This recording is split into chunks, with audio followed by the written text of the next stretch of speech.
L'année dernière, Gary Ball s'est livré à des pêches miraculeuses. À chaque sortie, il remontait dans ses filets jusqu'à 6000 livres de carpe asiatique destinés à l'exportation. Mais avec la crise, les prix ont baissé et le marché s'est effondré. Coup dur pour ceux qui voyaient dans la pêche commerciale une bonne manière d'enrayer la progression des carpes asiatiques. Depuis ce temps, avec les eaux hautes et le marché qui n'est pas très bon, on pourrait bien ne pas gagner la guerre contre les carpes.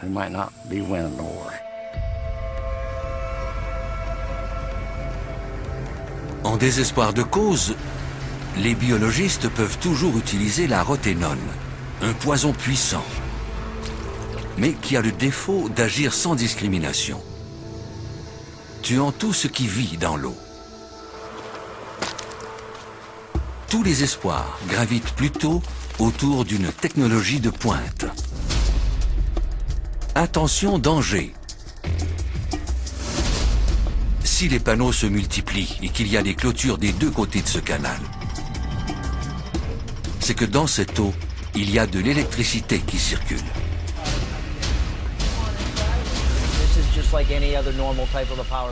Cette barrière électrique est la réponse de l'armée américaine à l'invasion des carpes asiatiques. Le courant est acheminé à des électrodes massives qui tapissent le fond du canal.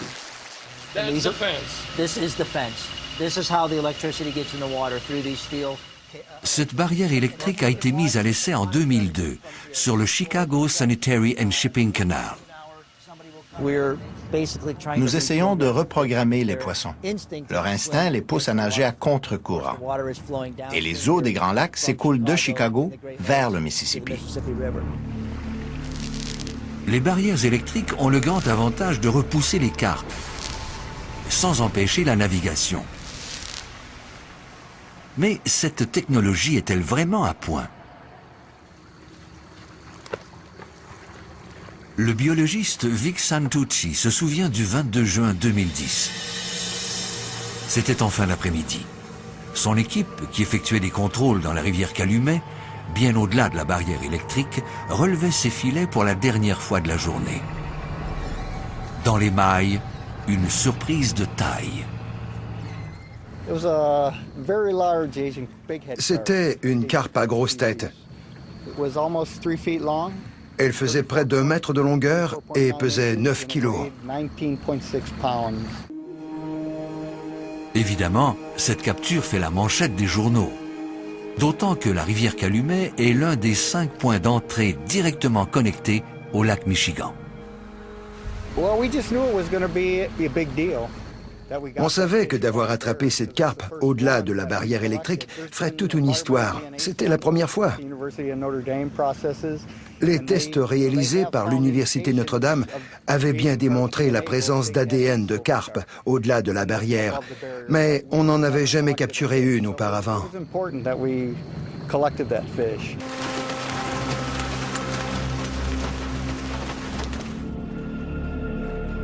Rien pour rassurer Tim Purdy. Il privilégie donc une solution beaucoup plus radicale. J'aimerais que le canal soit fermé complètement pour arrêter toute menace.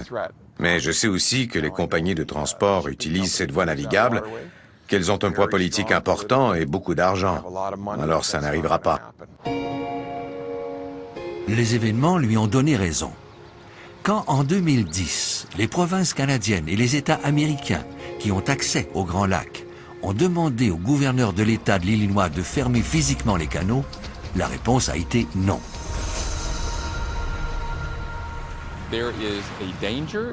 Le danger, pendant qu'on négocie, pendant qu'on bavarde, si vous voulez, c'est que les carpes, elles, continuent à nager vers le lac Michigan.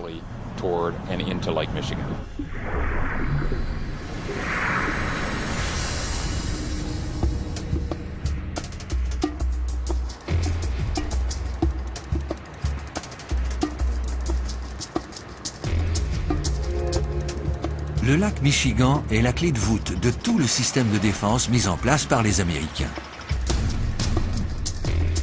La raison est simple. c'est la porte d'entrée des carpes sur tous les autres grands lacs et l'accès à un réseau hydrographique qui couvre des dizaines de milliers de kilomètres.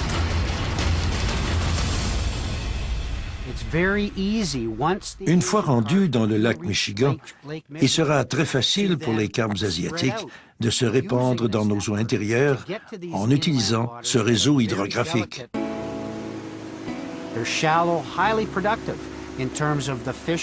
Ces eaux peu profondes sont très productives en termes de pêche.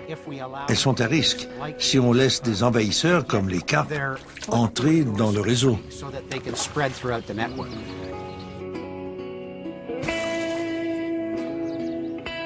Terry Queeney, président de l'Association ontarienne des chasseurs et pêcheurs, se trouve présentement en plein cœur de ce réseau, sur le lac Rice. S'il le désire, il peut se rendre jusqu'à Chicago sans jamais quitter son bateau.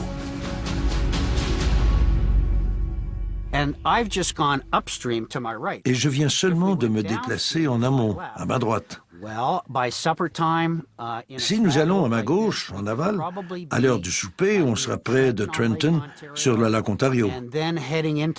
Ensuite, on arrivera sur le fleuve Saint-Laurent, là où l'eau des Grands Lacs se déverse.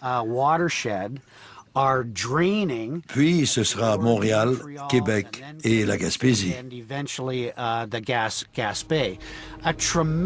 C'est une énorme région géographique où toutes les eaux sont reliées.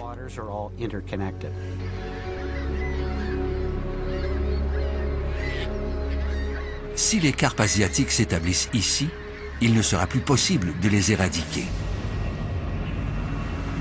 C'est l'exemple offert par une autre espèce invasive, la lamproie de mer. Un poisson primitif dont la gueule en forme de ventouse se colle aux flancs des poissons pour les vider de leur sang. Le biologiste Mike Steeves de Pêche et Océan Canada lui livre une guerre sans merci.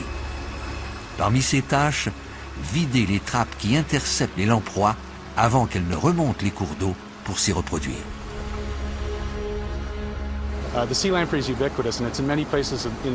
Les lamproies de mer sont partout dans les Grands Lacs, et souvent dans des endroits qu'on ne peut contrôler complètement. Ça prend très peu de lamproies pour qu'elles se reproduisent en grand nombre, et nos méthodes pour les tuer ne sont pas efficaces à 100%. Chaque année, le Canada et les États-Unis investissent 25 millions de dollars pour contrôler les lamproies. Si les cages et les murets sont importants, c'est la recherche en laboratoire qui fait la différence. Nous avons analysé plus de 6000 molécules chimiques juste pour en trouver une assez sélective pour ne tuer que les lamproies. Ça a été un long processus, mais maintenant, cette molécule est la pierre angulaire de notre programme de contrôle.